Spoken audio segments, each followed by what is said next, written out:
அம்பாறை மாவட்டம் திருக்கோயில் போலீஸ் பிரிவிற்குட்பட்ட தம்புலவில் மயானத்தை அண்டிய பகுதியில் மீண்டும் 2ஆம் கட்ட அகழ்வு பணிகள் முன்னெடுக்கப்பட்டுள்ளன.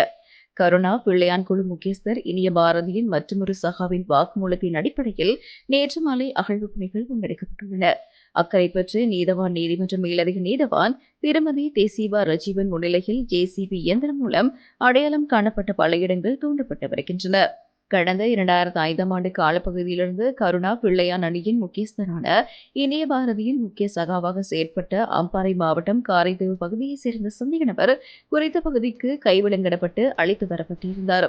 அவர் கடந்த காலங்களில் திருக்கோயில் பகுதியில் தனியார் தொலைத்தொடர்பு சிம் விற்பனை முகவராக செயற்பட்ட அருளானந்தன் சீலன் என்பவரை கடத்தி படுகொலை செய்து குறித்த இடத்தில் புதைத்திருப்பதாக அரசு சாட்சியாக மாறி குற்றப்புலனாய்வு பிரிவினரின் கவனத்துக்கு கொண்டு வந்திருந்தார். இதன்போது குறித்த பிரதேசத்தை சுற்றி பாதுகாப்பு வழங்கப்பட்டுள்ளதுடன் அக்கரைப்பற்று ஆதார வைத்தியசாலையின் சட்ட வைத்திய அதிகாரி உட்பட பயங்கரவாத புலனாய்வு பிரிவு மற்றும் குற்றப்புலனாய்வு பிரிவு அதிகாரிகள், போலீசார், விசேட அதிரடிப்படையினர், தடவியல் போலீசார் என பலரும் பிரசன்னமாக்கியிருந்தனர்.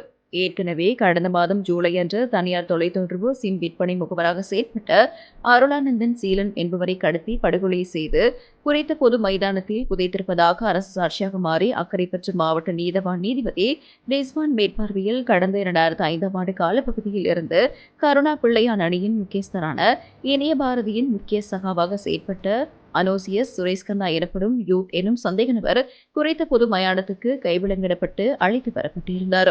எனினும் குறித்த நபரது வாக்குமூலத்துக்கு அமைய திருக்கோயில் பிரதேச சபைக்குட்பட்ட பொது மயானத்தில் தேடுதல் மற்றும் தோண்டப்பட்ட பின்னர் எதுவும் கிடைக்காத காரணத்தினால் குறித்த செயற்பாடுகள் நிறைவுக்கு கொண்டு வரப்பட்டன. பின்னர் மற்றொரு நபரின் வாக்குமூலத்துக்கு அமைய நேற்று மற்றொரு இடமான தமுலுவில் மயானத்தை அண்டிய பகுதிகளில் மீண்டும் 2ஆம் கட்ட அகழ்வு பணிகள் முன்னெடுக்கப்பட்டுள்ளன. வவுனியா நகரிலிருந்து 18 கிலோமீட்டர் தொலைவில் அமைந்திருக்கின்ற 5 ஏக்கர் 9 பரப்பு நிலப்பரப்பை கொண்ட இந்த மாபெரும் காணி விற்பனைக்குள்ளது.